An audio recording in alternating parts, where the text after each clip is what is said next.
जय हिंद साथियों, स्वागत है आप सभी का आपके अपने परिवार मैथ्स गुरु मनीष में। दोस्तों मैं हूं एमके एक्सपर्ट और आज हम आप लोग को बताने वाले हैं जो भी बच्चे यूपी बोर्ड से हैं, एमपी बोर्ड से हैं या झारखंड बोर्ड से हैं, तो उन लोगों के लिए स्पेशल वीडियो है ये, जो आप लोग के एग्जाम में ऑब्जेक्टिव क्वेश्चन पूछे जाते हैं उसकी पूरी तैयारी कराई जाएगी आपको। ठीक है, तो ये आप लोग के लिए आज हम क्लास स्टार्ट करेंगे। उससे पहले एक आवश्यक सूचना हम आपको बता दें कि आपके आसपास के कोई भी भाई या छोटे भाई या फिर आपके दोस्त जो भी हों, यदि क्लास 12th में जाने वाले हैं इस बार, ठीक है, और यदि वो पेड कोर्स खरीदना चाहते हैं, कहीं पर भी महंगा कोर्स खरीदना चाहते हैं, तो उन्हें महंगा कोर्स खरीदने की जरूरत नहीं है। हम उनके लिए लेकर आए हैं एकदम सस्ता से सस्ता कोर्स।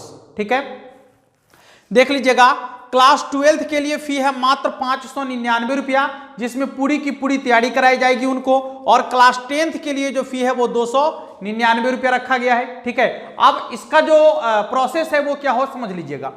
सबसे पहले तो आपको जो ये पेटीएम नंबर दिख रहा है, देखिए हम जो बोल रहे हैं उसको मिलाइएगा ठीक से। 6200122528।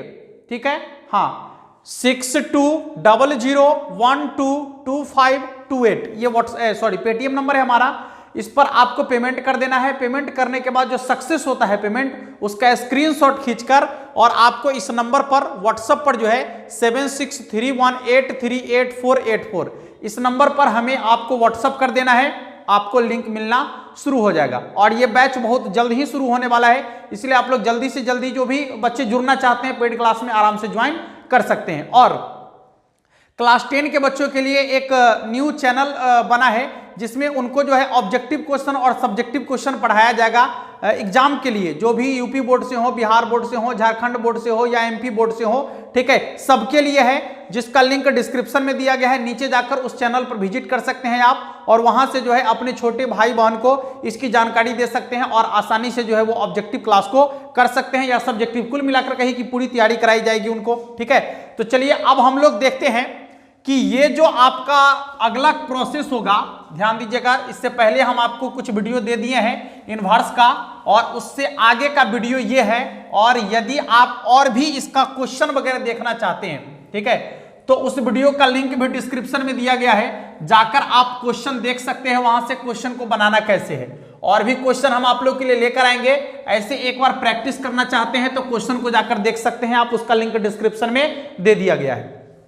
चलिए अब हम शुरुआत करते हैं मजेदार तरीके से। सवाल को बनाना कैसे है, यदि सवाल आपको इस तरीके से पूछ देगा तो उस सवाल को कैसे बनाएंगे, याद रखना है। देखिए, साइन इनवर्स साइन एक्स बराबर होता है एक्स। कितना होता है? एक्स। लेकिन इसका टर्म्स और कंडीशन है। क्या टर्म्स है, क्या कंडीशन है, आपको बताएंगे अभी। बस आप धैर्य बनाए रखें थोड़ा सा। देखिएगा, कॉस इनवर्स कॉस एक्स बराबर होता है x, tan inverse tan x बराबर होता है x, cot inverse cot x बराबर होता है x, sec inverse sec x बराबर होता है एक्स, और कॉसेक इनवर्स कॉस एक्स बराबर होता है एक्स।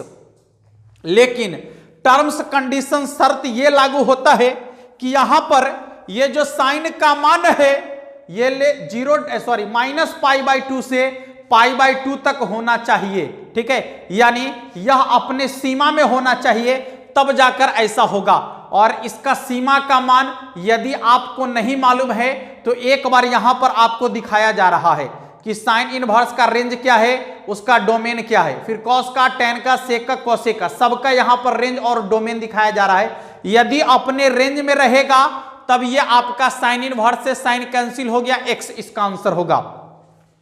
यहां देखिए, कॉस इनवर्स से कॉस कैंसिल होगा तो एक्स होगा, टेन इनवर्स से टेन कैंसिल होगा तो एक्स होगा, कॉट इनवर्स से कॉट कैंसिल होगा तो एक्स होगा, सेक इनवर्स से सेक कैंसिल होगा तो एक्स होगा, और कॉसेक इनवर्स से कॉस कैंसिल होगा तो एक होगा। लेकिन कब? जब ये सब के सब अपने रेंज में होगा तब। और किसका क्या रेंज है आपको यहां दिखाया जा रहा है। ठीक है साथियों, चलिए या अब दूसरे तरीके से ये भी देख सकते हैं। एक चीज और देख लीजिए, जैसे यहां लिखा हुआ है साइन इनवर्स एक्स, इसका मतलब भी वही है, cos inverse x, tan inverse x. ठीक है, cot inverse x, sec inverse x, cosec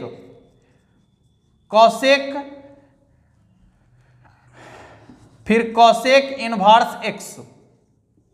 देख लीजिए इसका मान भी आपका x के बराबर होगा, x के बराबर होगा, x के बराबर होगा, x के बराबर होगा, x के बराबर होगा और x के बराबर होगा। लेकिन इसमें भी सेम टर्म्स और कंडीशन अप्लाई होता है कि जब यह इनवर्स वाला जो है अपने रेंज में होगा तब ही ऐसा होगा, अन्यथा ऐसा संभव नहीं है। रेंज में कहने का क्या मतलब है कि इसका -1 से लेकर 1 तक ही आपका मान होना चाहिए, तब जाकर इससे ही हट जाएगा। नहीं ऐसा यदि नहीं होता है तो फिर यह आपका नहीं हटेगा, तब आपको इसको रेंज में लाना पड़ेगा। ठीक है साथियों, चलिए तो कुल मिलाकर आपको एक चीजें पूरे के पूरे फार्मूला से एक चीज आपको समझ में आया होगा, क्या कि जो अंदर में है वही यदि बाहर में हो, एगो इनवर्स वाला हो एगो बिना इनवर्स वाला हो, जो अंदर में है वही बाहर में हो, एगो इनवर्स वाला एगो बिना इनवर्स वाला हो, तो ऐसे कंडीशन में सब खत्म हो जाता है, केवल x का मान बचता है, केवल x का मान बचता है, केवल x का मान बचता है। ठीक है, तो आपको यह आसानी से याद हो गया होगा। अब चलिए हम देखते हैं अब कुछ सवाल। ठीक है, तो अब सवाल की ओर बढ़ते हैं। ये कॉन्सेप्ट आप आसानी से समझ गए होंगे, या कभी कभी आपको फार्मूला के रूप में भी ऐसा पूछ दिया जाता है, तो घबराने की जरूरत नहीं है, वहां भी आप आसानी से इसका सॉल्यूशन कर सकते हैं। अब बढ़ते हैं क्वेश्चन की ओर। देखिए क्वेश्चन क्या कहता है आपका, बारी बारी से आपको क्वेश्चन दिखाते हैं। चलिए ध्यान देते हैं, कुछ सिलेक्टेड क्वेश्चन अभी आपके सामने में दिख रहा होगा। ये सभी के सभी क्वेश्चन आपके एग्जाम में पूछ दिए गए हैं, और जो कॉन्सेप्ट बताए हैं बस उसी कॉन्सेप्ट पर ये टोटल सवाल है। ठीक है, और इसको सॉल्व कैसे करना है अभी ध्यान देते हैं। सबसे पहले तो आपको ये बता दिए हैं कि जो आपका इनवर्स के रूप में है, ठीक है, देखिए ना यहां साइन है इनवर्स में और साइन है अंदर में, तो आपको बोले हैं कि साइन इनवर्स से साइन हट जाएगा, लेकिन कब, जब यह अपने रेंज में रहेगा तब। तो इसका रेंज कितना से कितना है, तो -π/2 से π/2 तक है, यही रेंज है इसका। अब देखिए कि π/2 यानी 90 डिग्री, यहाँ 7π/6 है, 7 π/6 है, तो 90 डिग्री से कितने ज्यादा है ना। तो सबसे पहले इसको लाना होगा आपको रेंज में। रेंज में कैसे लाएंगे देखिएगा, बड़ी आसान चीज है।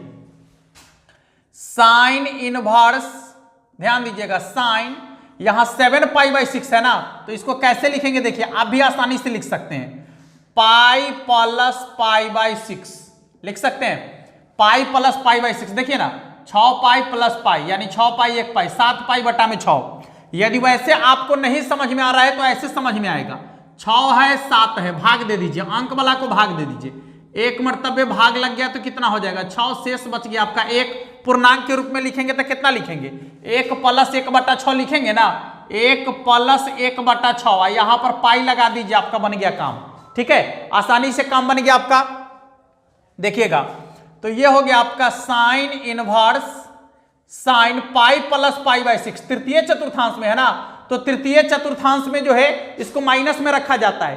प्रथम चतुर्थांश में ऑल प्लस होता है, द्वितीय चतुर्थांश में साइन और कॉसेक प्लस होता है, तृतीय चतुर्थांश में टैन और कॉट प्लस होता है, चतुर्थ चतुर्थांश में कॉस और सेक प्लस होता है। यदि आपको यह कॉन्सेप्ट समझना है, यदि आपको मालूम नहीं है तो इस वीडियो का लिंक भी हम आपको डिस्क्रिप्शन में दे देंगे, जरूर जाकर देख लीजिएगा, ताकि आपको कभी भी इस तरीके की गलती ना हो। देखिएगा तो यह हो गया आपका साइन इनवर्स पाई प्लस π/6, यानी हो जाएगा माइनस साइन π/6। क्लियर है। अब देखिए ध्यान से देखिएगा कि यहां साइन के अंदर में माइनस है, तब माइनस को बाहर कर देंगे, आप π/6 ज्यों का त्यों लिखेंगे। ठीक है, तो इसका आंसर हो जाएगा आपका -π/6। इसका आंसर कितना के बराबर होगा, -π/6 के बराबर होगा। ठीक है, अब इसी तरीके से आपका जो दूसरा सवाल आपके सामने दिख रहा होगा, ठीक है, आपका जो दूसरा सवाल आपके सामने दिख रहा होगा, देखिएगा अब दूसरा सवाल का आंसर क्या होगा, आप लोग बताइए कि इसके दूसरे सवाल का आंसर क्या होगा, यानी cos 7π/6 का आंसर कितना के बराबर होगा। पहले तो आप यहां देखिए कि cos का जो आपका रेंज होता है, यहां लिख देते हैं, cos का होता है 0 से पाई। ठीक है, 0 से पाई, अभी पाई से भी ज्यादा है, 7 पाई बटा 6 यानी 180 डिग्री से भी ज्यादा है।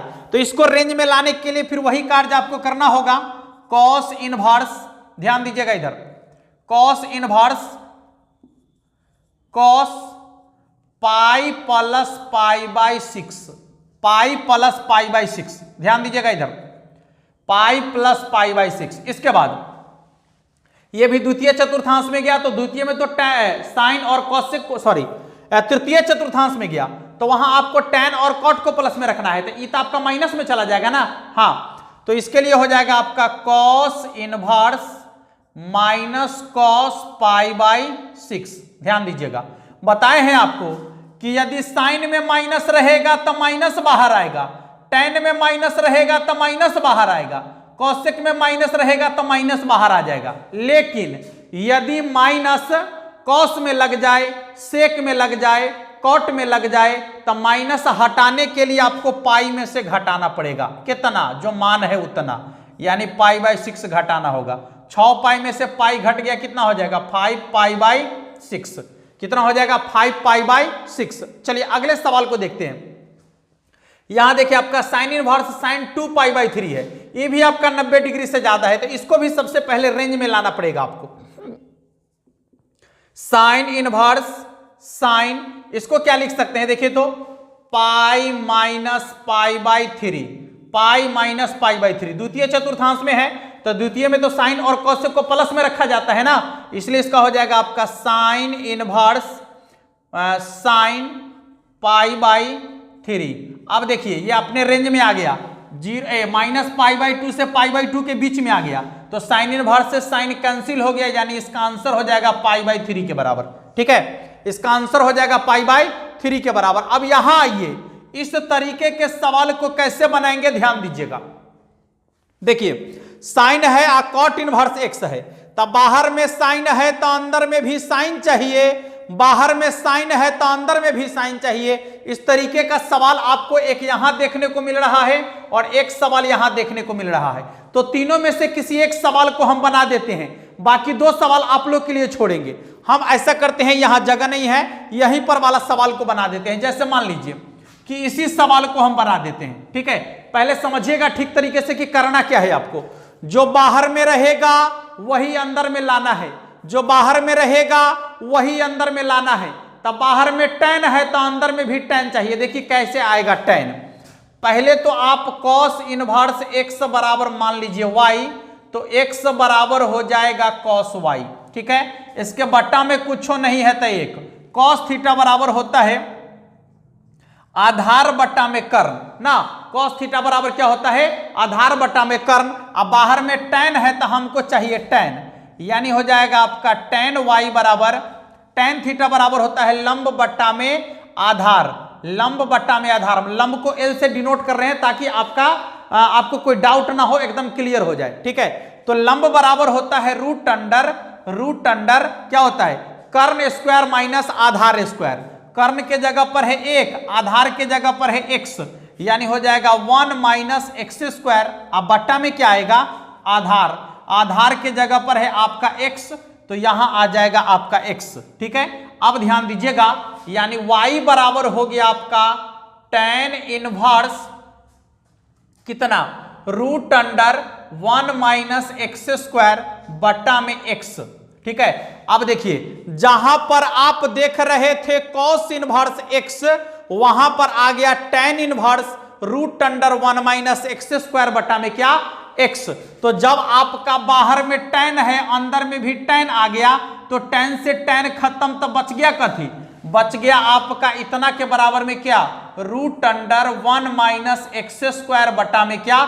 x। तो आप आसानी से इसको बदल के बना सकते हैं। ये सवाल आपको बना के इसका आंसर लिख देना है कमेंट बॉक्स में, और ये सवाल का भी आंसर आपको कमेंट बॉक्स में लिख देना है। फिर यहां जो आपको सवाल दिख रहा है, ये सवाल भी बनाकर आपको इसका आंसर कमेंट बॉक्स में लिख देना है। और बाकी कुछ वीडियो का लिंक हम नीचे डिस्क्रिप्शन में दे दिए हैं। ठीक है, कुछ वीडियो का लिंक डिस्क्रिप्शन में दे दिए हैं, याद करके आप उस वीडियो को देख लीजिएगा। इस प्रकार के समस्या से निजात पाने के लिए आप उस वीडियो को जरूर देख लीजिएगा, पूरा का पूरा कॉन्सेप्ट क्लियर हो जाएगा आपका। कहीं पर भी कुछ नहीं बचेगा। ठीक है, तो आशा करते हैं कि आप सभी उस वीडियो को जरूर देख लीजिएगा और आपको अच्छा से समझ में भी आ जाएगा। ठीक है साथियों।